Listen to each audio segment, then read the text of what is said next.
छोटे। ओम शांति भैया।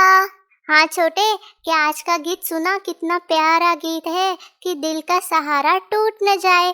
और इसी पर बाबा ने बच्चों को समझाने देना शुरुआत किया। बाबा ने कहा ये जो गीत के 2 अक्षर सुने ना, ये बच्चों को सावधानी देने के लिए है कि सबकी तकदीर अभी बिगड़ी हुई है ना, सिर्फ तुम्हारे ब्राह्मणों के, बाकी सारी दुनिया भी बिगड़ी हुई है जो सुधर रही है। बाबा ने ये कहा कि शिव बाबा इतना मीठा है, बाबा अक्षर ही मीठा है, तो हम बच्चों को सदा उसके याद में रहना है।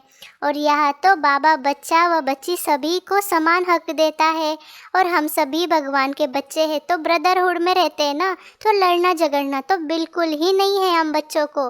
और बाबा ने बार बार आज इस पर अटेंशन खिंचवाया है कि ना काम विकार के लिए झगड़ा करना है, ना क्रोध में आना है। क्रोधी भाई वही होता है जो लोभी होता है, लोभी क्रोधी कामी ऐसा नहीं बनना है हम बच्चों को।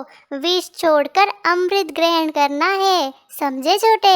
हाँ भैया, अमृत के लिए तो असुर भी कितने लड़ते थे, परंतु यहाँ तो फ्री अमृत मिल रहा है तो भी हम पीने के लिए हिचकिचाते हैं। भैया, ये बाबा अक्षर कितना मीठा है। सारी दुनिया की तकदीर बिगड़ी हुई है, लेकिन हम ब्राह्मणों की तो तकदीर जगी हुई है। हाँ छोटे, बहुत सही कहा। आज बाबा ने हम बच्चों को बार बार यही कहा है कि बाबा मीठा है और तुम बच्चे भी मीठे मीठे हो। बिगड़ी को सुधारने वाला बाबा ही है, और हम बच्चों को कहता है कि बाबा कौन है? नॉलेजफुल है, ब्लिसफुल है, पीसफुल है।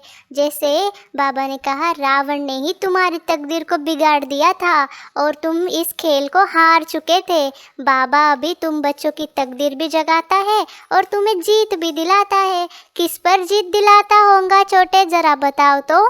भैया, बाबा हमें माया पर जीत दिलाता है और राम राज्य को ले जाता है, रावण राज्य से छुड़ाता है।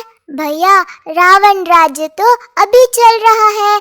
सतयुग में तो लंका आदि की बात ही नहीं होती। लोगों ने समझ के रखा है कि लंका वो श्रीलंका है, परंतु वो है नहीं। सारी दुनिया ही लंका बन गई है, अभी रावण राज्य है। हाँ छोटे, बहुत बढ़िया। आज बाबा ने ये भी कहा कि कोई अपने देह के संबंधियों को याद करेंगे तो देह को याद किया तो खेल ही खलास। तुमको एक ही बात समझाई है कि अपने को आत्मा समझ, बाप को याद करो। तो बाबा ने क्या कहा कि देह को याद करेंगे, देहधारी को याद करेंगे तो खेल खलास हो जाता है छोटे। आगे बाबा ने हम बच्चों को ये भी समझाया कि आत्मा एक स्टार बिंदी है, प्रकृति के बीच में रहती है, और आत्मा स्टार अति सूक्ष्म है। आत्मा के बारे में बाबा ने समझाया कि कल्प कल्प मैं तुमको ये सारी बातें सुनाने संगम युग में आता हूँ, लेकिन लोगों ने युगे युगे कह दिया है। और सन्यासी लोग तो कह देते कि इनों की चित्र तो सब कल्पना है, ऐसी कोई बात है ही नहीं। लेकिन बाबा कह रहा है कि ये सब को समझाया जाता है, नहीं तो मनुष्य को पता कैसे पड़े कि चित्र किसने बनाए हैं।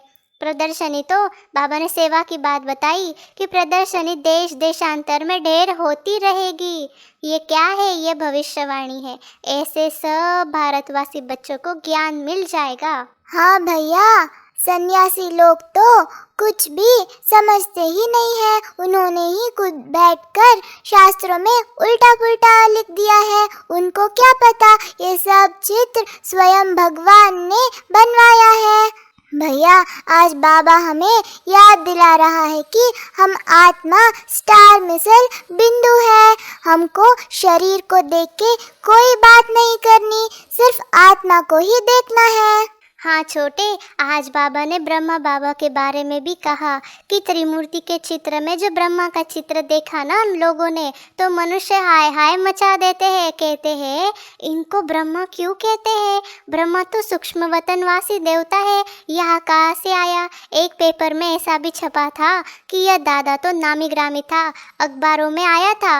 एक जोरी कहता है मैं श्री कृष्ण हूँ, हमको 16,108 रानियाँ चाहिए। बड़ा हंगामा मच गया था भगाने का। अब एक एक से माथा कौन मारे। बाबा कह रहा है इतने ढेर मनुष्य है, आबू में भी कोई आते हैं तो उनको झट कहते अरे ब्रह्मा कुमारियों के पास जाते हो, वो तो जादू कर देती है, स्त्री पुरुष को भाई बहन बना देती है, लंबी चौड़ी बातें बताकर माथा खराब कर देते हैं। बाप कहते हैं तुम मुझे ज्ञान सागर वर्ल्ड अलमाइटी अथॉरिटी कहते हो, लेकिन दुनिया तो बाबा को जानती नहीं। बाबा ने कहा कि शास्त्रों आदि पढ़ने वालों को बनारस में जाकर टाइटल देते हैं, महाउपाध्याय, श्री श्री 108 सरस्वती, ये टाइटल्स मिलते हैं जो बहुत होशियार होते हैं ना सन्यासी उनको। लेकिन बाबा इस बात को खंडित करता है कि शास्त्रों में जो लिखा हुआ है उसको पढ़ने वालों को ऐसे टाइटल नहीं दे सकते, क्योंकि वो तो सिर्फ भगवान के टाइटल है ना। तो बाबा ने कहा हम बच्चों को कि कैसे लोगों ने अपोजिशन किया, कितना सारा इल्ज़ाम ब्रह्मा बाबा पर लगाया। हाँ भैया, ब्रह्मा बाबा पर कितने इल्जाम लगवाए, उनको चोर कहा, ना जाने क्या क्या गाली दिया, परंतु ब्रह्मा बाबा तो पिता समान है, वो तो संपूर्ण पवित्र फरिश्ता बन गए। उनमें ही इतनी सहनशीलता थी कि उन्होंने उल्टा सारे अपमान भी हजम कर ली, उल्टा कोई भी उन पर एक्शन नहीं ली। कहते थे ब्रह्मा बाबा कि ये सारे तो हमारे बच्चे हैं, जब इनको पता चलेगा तब खुद आके माफी मांगेंगे। हाँ छोटे, बहुत सही बात कही है आपने। आज बाबा ने ये भी कहा कि देखो राजाओं के पास भी बहुत चिट्ठियाँ जाती है, लेकिन उनको मिलती नहीं है। उनके प्राइवेट सेक्रेटरी चिट्ठियाँ देखते हैं फिर फेंक देते हैं, कोई ज़रूरी बात है तो ही राजा को दिखाते हैं। तो बाबा ने कहा अष्टावक्र ने जनक को सेकंड में जीवन मुक्ति का साक्षात्कार कराया था, यह भी बात अभी की है। अब बाप अच्छी तरह से समझाते हैं, जो समझने वाले नहीं हैं वो यहाँ वहाँ देखते रहेंगे। बाबा झट समझ जाता है कि इनकी बुद्धि में कुछ बैठता नहीं है। बाबा चारों तरफ देखते भी है, सभी अच्छी तरह सुनते हैं या नहीं, तो इनकी बुद्धि में कहाँ बैठता है या बुद्धि भटकती है। कोई उबासी देते रहते हैं और कोई तो ज्ञान बुद्धि में नहीं बैठेगा तो झुटका खाते रहेंगे, नुकसान होता जाता है। बाबा ने कहा कराची में इन बच्चों की भट्टी थी, कोई झुटका खाता था तो झट बाहर निकाला जाता था उसको, अपने ही बैठते थे, बाहर का कोई आता नहीं था। शुरू में इन्हों का बड़ा पार्ट चला, लंबी हिस्ट्री है ना। बाबा ने कहा शुरू में तो बच्चियाँ बहुत ध्यान में भी जाती थी। देखो छोटे, आज बाबा को अपने आदि के दिन याद आ रहे हैं, मतलब भगवान भी हर चीज़ याद रखता है। बाबा ने ये भी समझाया कि शिव बाबा देखते हैं, इनका बहुत प्रेम है तो देखने से झट ध्यान में चले जाते हैं। ऐसे बाबा ने आदि की बातों को भी रिवाइज किया है छोटे। हाँ भैया, लोग तो कहते हैं भगवान कठोर है, उग्र है, परंतु वो तो प्यार का सागर है।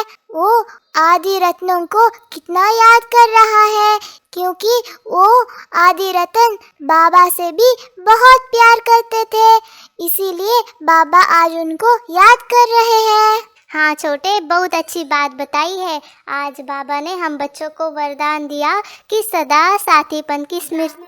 हाँ छोटे, आज बाबा ने हम बच्चों को प्यार से वरदान दिया कि सदा साथीपन की स्मृति और साक्षी स्टेज का अनुभव करने वाले ही शिवमय शक्ति स्वरूप कंबाइंड है।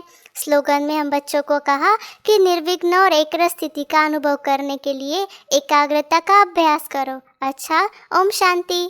आप सभी को इस छोटे बड़े की कॉन्वर्सेशन अच्छी लगी हो तो लाइक, सब्सक्राइब और शेयर करना मत भूलिएगा। ओम शांति।